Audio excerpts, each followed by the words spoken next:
मेरठ के थाना लोहिया नगर क्षेत्र में बीती रात 18 मार्च की रात में करीब 30 साल के युवक के सर पर हमला कर उसकी हत्या करने वाले आरोपी को पुलिस ने गिरफ्तार किया। एसपी सिटी आयुष विक्रम ने प्रेस वार्ता कर मामले का खुलासा करते हुए बताया कि यश और शादाब 10 सालों से दोस्त हैं। यश सेन ने शादाब को बाइक दी थी जो वो लौटा नहीं रहा था। शराब पीने के दौरान बाइक की बात पर झगड़ा हुआ और शादाब ने यश के सर पर ईंट दे मारी। वहीं सिद्धार्थनगर जिले के महरिया गांव में 5 बच्चों की मां 4 बच्चों के पिता के साथ भाग गई। धीरे धीरे दोनों का प्यार परवान चढ़ा और दोनों अपने बाल बच्चों को छोड़कर भाग गए। बाद में दोनों की फेसबुक पर मिली फोटो से पता चला कि दोनों ने शादी कर ली। भागी हुई महिला के पति का कहना है कि उसे पत्नी से मतलब नहीं, बस 90,000 रुपए कैश और जेवर लौटा दे। तो भागे हुए पति की पत्नी का कहना है कि जायदाद का हिस्सा मिलना चाहिए। वहीं सीतापुर में 8 मार्च को हुए पत्रकार राघवेंद्र वाजपेयी हत्याकांड में साजिशकर्ताओं को गिरफ्तार किया गया। सीतापुर पुलिस और एसटीएफ की मदद से ये खुलासा हुआ है। 8 मार्च को लखनऊ दिल्ली हाईवे पर दिन दहाड़े 35 साल के पत्रकार राघवेंद्र वाजपेयी की गोली मारकर हत्या कर दी गई। मोहाली के विकासनगर कॉलोनी निवासी राघवेंद्र एक दैनिक समाचार पत्र में काम करते थे। खबर उन्नाव से, जहां हाजीपुर मार्ग पर एक सड़क हादसे में लखनऊ निवासी सहायक अध्यापक विवेक गुप्ता की मौत हो गई। विवेक प्राथमिक विद्यालय रस्तमपुर में कार्यरत थे और उन्नाव के पीरी नगर में किराए पर रहते थे। बता दें कि हादसा कमल भट्टा से लगभग 500 मीटर पहले करोवन मोड़ के पास हुआ। अज्ञात वाहन ने विवेक की बाइक को टक्कर मार दी, इससे उनकी मौत हो गई। 34 साल की विवेक की शादी को अभी 3 साल ही हुए थे। उनकी एक बेटी भी है। भोपाल के थाना अयोध्या नगर क्षेत्र में हवाई फायरिंग करने वाले 4 आरोपियों को पुलिस ने गिरफ्तार किया। आरोपियों ने शीतल पैराडाइज एंटरप्राइज के पास काले रंग की थार कार से 3 हवाई फायर किए इलाके में, जिसको लेकर दहशत फैली थी। पुलिस ने आरोपियों को गिरफ्तार कर लिया है और घटना में इस्तेमाल 12 बोर की राइफल समेत 3 खाली कारतूस जब्त किए हैं। पुलिस निर्देश अनुसार आरोपियों के खिलाफ कड़ी कार्रवाई की जा रही है। बस्ती में देर रात अचानक मौसम ने करवट ली। तेज आंधी और बारिश ने किसानों की मुसीबतें बढ़ा दी। कई गांव में खेतों में कटकर रखी हुई गेहूं की फसल तेज हवा में उड़ गई। तेज हवाओं ने तैयार फसल को इधर उधर बिखेर दिया। फसल गीली भी हो गई, जिससे उसकी क्वालिटी खराब हो गई।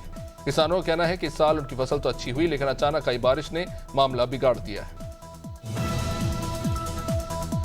लखनऊ में तेज रफ्तार कार की चपेट में आने से एक मजदूर घायल हो गया। बता दें कि मजदूर बहराइच का रहने वाला था और फुटपाथ पर सो रहा था। जैसे ही वह पानी लेने के लिए सड़क पार कर रहा था, तेज रफ्तार कार ने उसे टक्कर मार दी। हादसे के बाद नाराज मजदूरों ने सड़क पर जाम कर दिया। पुलिस ने घायल मजदूर को हालांकि अस्पताल भेजा, जहां उसका इलाज जारी है। कार चालक को पुलिस ने हिरासत में ले लिया। ग्वालियर के मोहना थाना क्षेत्र में शराब ठेकेदार और ढाबा संचालक के बीच में शराब की बिक्री को लेकर ही विवाद हो गया। अब इसके बाद ढाबे पर फायरिंग और तोड़फोड़ की घटना हुई। बता दें कि शराब ठेकेदार ने ढाबा संचालक के साथ मारपीट की थी। इसके बाद आरोपियों ने खुलेआम बंदूकें लहराई।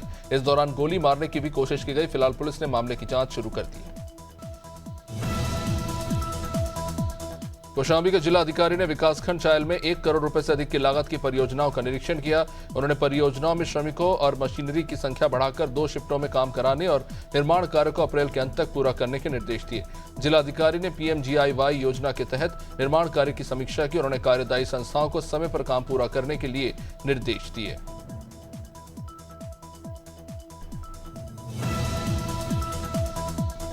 बुलंदशहर के खुर्जा जंक्शन चौकी क्षेत्र की लोको कॉलोनी निवासी गेंदा देवी का शव सुबह जंगल में पड़ा हुआ पाया गया। जानकारी के मुताबिक गेंदा देवी लगभग 5 दिन पहले अपने बकरियों को चराने के लिए जंगलों की तरफ गई थी। इसके बाद उनकी बकरियां तो घर वापस आई, लेकिन महिला नहीं वापस लौटी।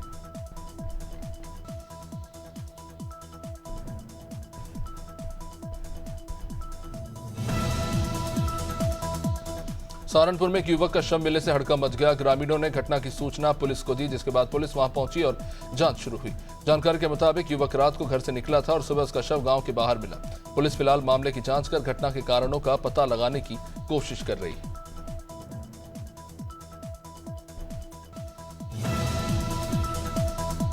संभल के थाना जूनावई क्षेत्र में एक युवक के मकान में रस्सी बांधते समय गिरकर मौत हो गई। युवक एक महिला के घर निर्माण कार्य में मदद कर रहा था। जब वो ऊपर से गिरा तो उसकी मौके पर ही मौत हो गई। घटना के बाद पुलिस को सूचित किए बिना मृतक का अंतिम संस्कार कर दिया गया। मृतक का परिवार शोक में डूबा हुआ है।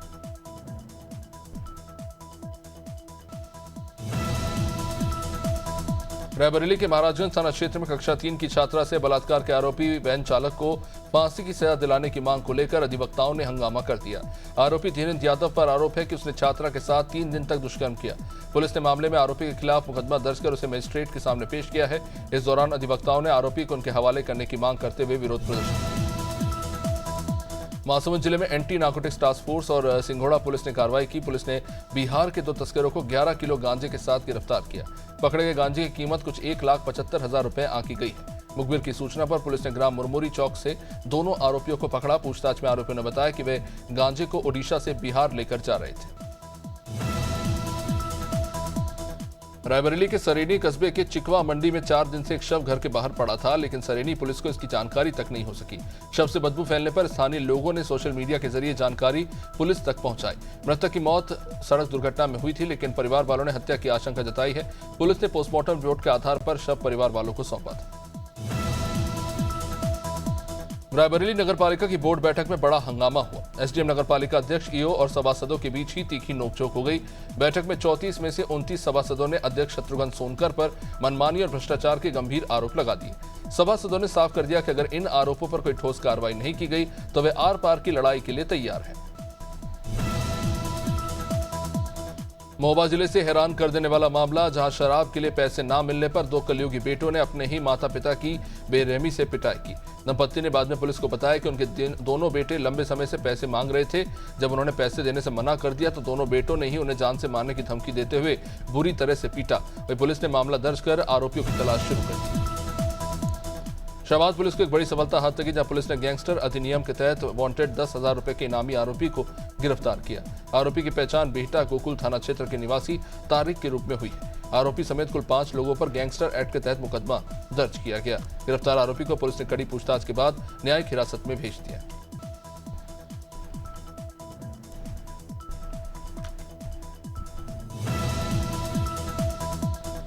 देवरिया जिले में अपराध नियंत्रण अभियान के तहत पुलिस चेकिंग अभियान चल रहा है और इसी दौरान पुलिस ने एक ट्रक से 16 गौवंश बरामद की। ट्रक में सवार 2 तस्करों को मौके से गिरफ्तार किया गया।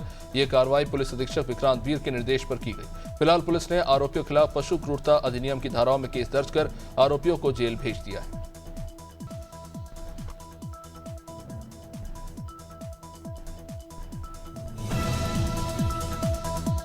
और बहराइच से जहां अचानक मौसम ने करवट ली और तेज हवाओं के साथ ओले भी गिरे और सैकड़ों गांव की बिजली गुल हो गई। तेज हवाओं और बारिश से किसानों की खड़ी गेहूं और आम की फसल बर्बाद हो रही है।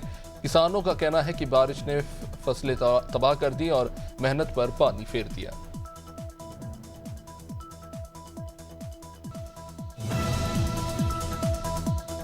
फिरोजाबाद में पुलिस और स्ट्रीट शीटर वकील के बीच ही मुठभेड़ हो गई। वकील पुलिस पर फायरिंग कर भागने का प्रयास कर रहा था या पुलिस की जवाबी कार्रवाई में उसके पैर में गोली लगी। बता दें कि वकील के खिलाफ थाना फरिया में एक व्यक्ति और उसके भाई पर जानलेवा हमला करने का मामला दर्ज था। इस मामले में वांटेड चल रहे आरोपी वकील की गिरफ्तारी के लिए एसएसपी सौरभ दीक्षित के निर्देश पर 3 पुलिस टीमें लगाई गई थी। आरोपी के पास एक अवैध तमंचा भी मिला है। वहीं हरदोई के संडीला कस्बे में देर रात से चली तेज हवा और बारिश ने मौसम का मिजाज बिगाड़ दिया। मौसम विभाग के मुताबिक पश्चिमी विक्षोभ के कारण प्रदेश के कई हिस्सों में मौसम में यह बदलाव देखने को मिल रहा है। हरदोई सहित आसपास के इलाकों में हवाएं काफी तेज चल रही है, जिससे आम लोगों को गर्मी से तो बहुत राहत मिल रही है। साथ ही कुछ स्थानों पर बारिश भी हुई है। मौसम विभाग ने आने वाले 2-3 दिनों तक प्रदेश के कई जिलों में बारिश की आशंका जताई है। वह दिल्ली की मुख्यमंत्री रेखा गुप्ता के एक बयान पर राजनीति हो रही है। सीएम रेखा ने सपा नेता अखिलेश यादव को लेकर टोटी चोर वाला बयान दिया था। इसको लेकर सपा कार्यकर्ताओं में जबरदस्त आक्रोश है। सीएम रेखा गुप्ता ने अखिलेश यादव को टोटी चोर बताया था और सरजना से बीजेपी के पूर्व विधायक संगीत सोम ने प्रोफेसर राम गोपाल को लेकर भी विवादित बयान दिया था, जिसका विरोध हो रहा है। दमोह पुलिस ने 2 साल पहले लापता हुए 6 साल के मासूम को असम की गुवाहाटी से रेस्क्यू कर लिया।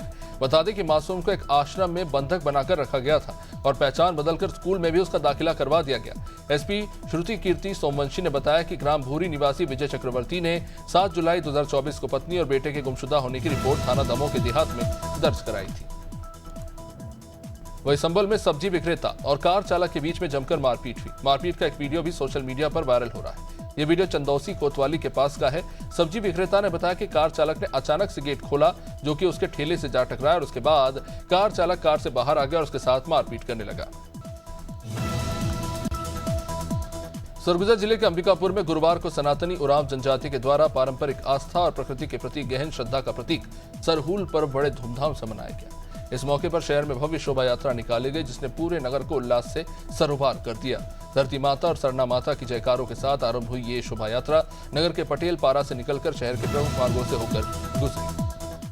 बटियागढ़ में खेत में बने टपरे में लगी आग के कारण कृषि उपकरण जल गए। इसके बाद दमकल ने आग को बुझाया। बटियागढ़ तहसील क्षेत्र के दमोह बाईपास पर एक किसान के खेत में बने टपरे में अचानक आग लगी। आग लगने से मौके पर रखी मोटर, पंप, पाइप, कृषि उपकरण और तमाम सामान जल गए। पीड़ित किसान प्रेम नारायण ने बताया कि खेत से निकली एक बिजली लाइन में अचानक शॉर्ट सर्किट हुआ था और इसी से आग लगी।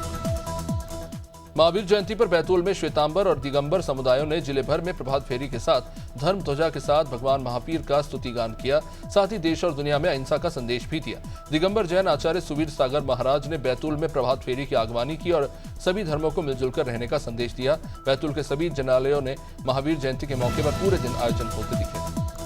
भदोही में मां अपने 3 मासूम बच्चों के साथ तालाब में डूब गई। अभी तक एक लड़का और एक लड़की का शव तो मिल गया है, जबकि मां और उसका एक बेटे की तलाश हो रही है। महिला के चचेरे भाई ने ससुराल पक्ष पर हत्या करने के बाद शव को तालाब में फेंकने का आरोप लगाया है। फिलहाल पुलिस इस मामले की जांच पड़ताल में जुटी हुई है। यह घटना दुर्गागंज थाना क्षेत्र के जद्दोपुर गांव की है।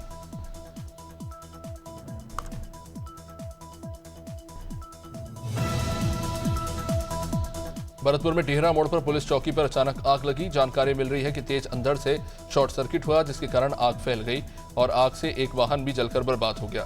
पुलिस ने कार्रवाई के दौरान जो गाड़ियां जब्त की थी वो भी जल गई है। बाद में आग को बुझाने के लिए नदबई, उज्जैन, भरतपुर से दमकल को बुलाना पड़ा। इस आगजनी में लाखों का नुकसान हुआ है।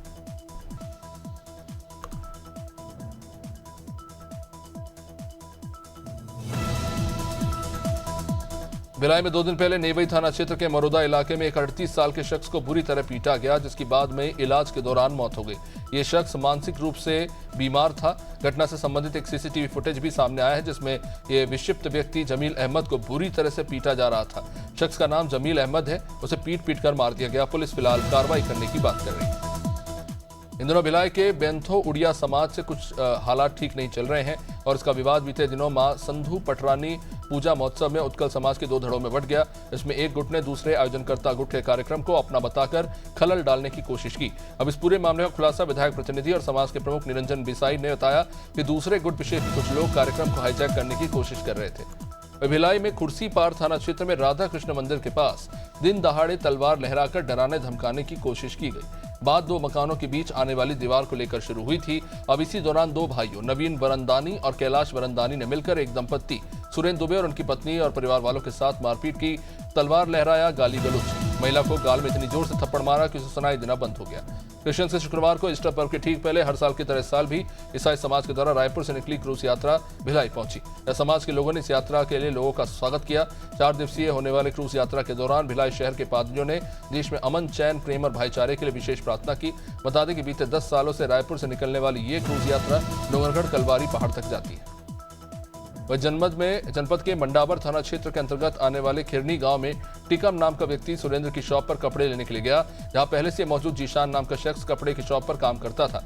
ऐसे टिकम दुकान में कपड़े खरीदने के लिए गया। किसी बात को लेकर इनके बीच में बहस हुई और टिकम ने दुकान में रखी कैंची से जीशान के सिर पर वार कर दिया, जिससे वह बुरी तरह जख्मी हो गया। डिडवाना शहर के कटारिया बास स्थित बाबा रामदेव मंदिर में 14 अप्रैल को बाबा साहब अम्बेडकर की जयंती पर आयोजित होने वाली विशाल शोभा यात्रा के आयोजन को लेकर आम सभा का आयोजन हुआ। बड़ी संख्या में अनुसूचित जाति के लोग इसमें शामिल हुए। रैली से संबंधित तमाम तैयारियों को लेकर चर्चा हुई। रैली के निवेदक मेघवाल समाज अध्यक्ष SR लूडिया ने सभी युवाओं को अनुशासन का पाठ पढ़ाया। डिडवाना जिले के मोलासर थाने के अंतर्गत ग्राम चोलूखा से गुमशुदगी के मामले में कोई कार्रवाई नहीं होने पर परिवार ने डीएसपी धर्म पुनिया, एडिशनल एसपी हिमांशु शर्मा से गुहार लगाई।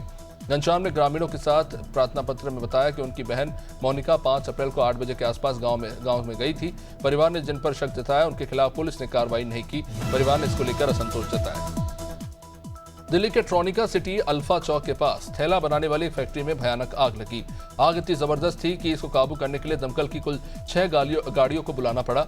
आग बुझाने की कोशिश जारी रही, जहां भारी नुकसान की आशंका फिलहाल जताई जा रही है। ट्रॉनिका सिटी से जहां थैला बनाने वाली फैक्ट्री है वहां आग लगी थी। अल्फा चौक पर स्थापित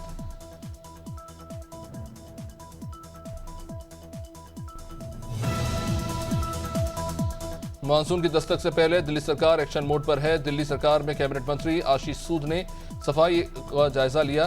जनकपुरी के पंखा रोड और नाले का उन्होंने निरीक्षण किया। साथ ही अधिकारियों को जल्द से जल्द सफाई के निर्देश दिए। मंत्री ने काली माता मंदिर से लेकर सोलंकी पुल तक नाले की सफाई करने के निर्देश दिए। तो हिदायत भी दी कि किसी भी तरह की लापरवाही बर्दाश्त नहीं की जाएगी।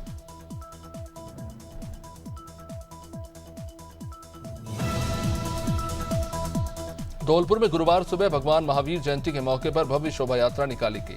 ये यात्रा शहर के प्रमुख जैन मंदिर से शुरू हुई। जैन समाज की ओर से आयोजित इस शोभा यात्रा में बड़ी संख्या में श्रद्धालुओं ने भाग लिया। ये यात्रा विभिन्न मार्गों से होते वापस मंदिर पर लौटी। इस शोभा यात्रा में भगवान महावीर की झांकी को फूलों और रंग बिरंगी सजावट से सजाया गया था। श्रद्धालु भजन गाते हुए अहिंसा और सत्य के मार्ग पर चलने का संदेश देते रहे। वहीं दुर्ग में विशेष न्यायाधीश एनडीपीएस मामले की सुनीता टप्पो के न्यायालय में कुम्हारी के एनडीपीएस मामले का उड़ीसा निवासी आरोपी दिनेश के फिंगर प्रिंट लगाने के दौरान आरक्षक को धक्का देकर फरार हो गया। इसके बाद एनडीपीएस की विभिन्न धाराओं के तहत मामला पंजीबद्ध है इस आरोपी के खिलाफ और इसे सजा भी सुनाई गई थी, पर वह मौका पाकर फरार हो गया। पुलिस फिलहाल फरार आरोपी की तलाश कर रही है। दुर्ग के मोहन नगर थाना क्षेत्र में एक 14 साल की किशोरी बुधवार की सुबह लापता हो गई। परिवार की सूचना के बाद जांच पड़ताल में पुलिस ने संदेह के आधार पर एक 17 साल के लड़के को पूछताछ के लिए हिरासत में लिया है। किशोरी दुर्ग की रहने वाली है और वही लड़का जो भिलाई का रहने वाला है। मोहन नगर पुलिस के अनुसार 14 साल की किशोरी को पुलिस टीम ने भिलाई निवासी किशोर के साथ नया पारा से पकड़ा है। यूपी के फतेहपुर जिले के हदगांव थाना क्षेत्र के देवकली गांव में आकाशीय बिजली की चपेट में आकर 11 बच्चे झुलस गए। 2 बच्चों की दर्दनाक मौत हो गई, 5 की हालत गंभीर है, जिन्हें नजदीक के अस्पताल में जिला अस्पताल में भर्ती कराया गया है। ग्रामीण अवधेश और राजकुमार ने बताया कि मौसम अचानक ने करवट ली। बच्चे अपनी बकरी और भैंसों को लेकर खेत में थे। बारिश से बचने के लिए पेड़ के नीचे गए, तभी बिजली गिर गई। गाजियाबाद लोनी क्षेत्र की ट्रॉनिका सिटी इंडस्ट्रियल एरिया में ममता चौक के पास प्रिंटिंग प्रेस में आग लगी। फायर ब्रिगेड द्वारा मौके पर पहुंचकर आग पर तो काबू पाया गया किसी तरह से, लेकिन हालांकि कोई जनहानि नहीं हुई है। फैक्ट्री में कागज के थैले और कपड़े आदि पर प्रिंटिंग का कार्य होता है। इस कारण से आग तेजी से भड़क उठी। अभी जानकारी नहीं हो पाई है कि किस कारण से आग लगी। गोवर्धन सामुदायिक स्वास्थ्य केंद्र पर सामुदायिक स्वास्थ्य केंद्र प्रभारी डॉक्टर नेहा चौधरी ने फीता काटकर एम्बुलेंस को रवाना किया। मीडिया से बात करते हुए डॉक्टर नेहा चौधरी ने बताया कि मरीजों को सामुदायिक स्वास्थ्य केंद्र आने जाने में असुविधा का सामना करना पड़ रहा था और इसकी शिकायत उन्होंने उच्च अधिकारियों को लिखित प्रार्थना पत्र देकर की थी, जिसके चलते गोवर्धन सामुदायिक स्वास्थ्य केंद्र को 2 एम्बुलेंस उपलब्ध कराई गई है। कांग्रेस के उधम सिंह नगर जिला अध्यक्ष हिमांशु गाबा अपने तय कार्यक्रम अनुसार खटीमा पहुंचे और कांग्रेस विधायक कार्यालय में बैठक की। उन्होंने कहा कि राहुल गांधी ने पायलट प्रोजेक्ट के तौर पर मेरा वोट मेरा अधिकार के तहत कार्यक्रम की शुरुआत उत्तराखंड में की है, जिसमें 2024 में वोटर लिस्ट में नाम था। वोटरों के नाम काटे गए हैं, उनका चिन्हीकरण करके आरटीआई पार्टी कार्यकर्ताओं के द्वारा संबंधित अधिकारी को लगाई जाएगी। मसूरी में एक दुकान में आग लगाने की कोशिश की गई, जिससे क्षेत्र में हड़कंप मच गया। बताया जा रहा है कि देर रात को अपर मॉल रोड पोस्ट ऑफिस के पास हरियाणा गिफ्ट हाउस पर किसी असामाजिक तत्व के द्वारा दुकान के शटर के नीचे से आग लगाने की कोशिश की गई। हालांकि दुकान के अंदर रखे पानी के भरे डब्बों के कारण आग ज्यादा नहीं लग पाई, लेकिन दुकान के अंदर कुछ शॉल आगजनी में जल गए।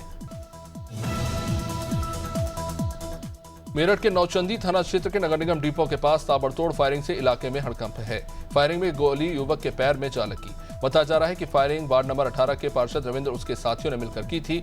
इस बीच भीड़ ने पार्षद को तो पकड़ लिया और पुलिस को सौंप दिया, लेकिन उसके साथी भाग गए। इन लोगों ने सूरजकुंड पर नगर निगम के डिपो के पास 7 से 8 राउंड फायर किए थे। मसूरी में आने वाले पर्यटन सीजन को देखते हुए मसूरी सीओ मनोज असवाल ने मसूरी के सभी स्टेक होल्डर्स और रेंटल स्कूटी संचालकों के साथ कोतवाली में बैठक की और सभी लोगों को स्पष्ट किया कि मसूरी में यातायात के नियमों के साथ कानून का हर हाल में पालन करना पड़ेगा और जो लोग भी नियमों का उल्लंघन करते हुए पाए गए उनके खिलाफ सख्त कार्रवाई होगी। साथ ही व्यवस्था बनाने के नाम पर स्थानीय लोगों को परेशान न करने की भी स्थानीय लोगों के द्वारा अपील की गई है। संभागीय मुख्यालय शहडोल के अमरकंटक से निकली 9 दिनों तक चलने वाले सनातन एकता यात्रा का शहडोल के घरोला नाथ हनुमान मंदिर में समापन हुआ। संभाग के 40 स्थानों से गुजरी यात्रा, जहां लोगों ने पूजा अर्चना कर इसका भव्य स्वागत किया। सनातन एकता यात्रा अमरकंटक से शुरू होकर शहडोल के हनुमान मंदिर पहुंची, जहां विधि विधान से पूजा करके यात्रा का समापन हुआ।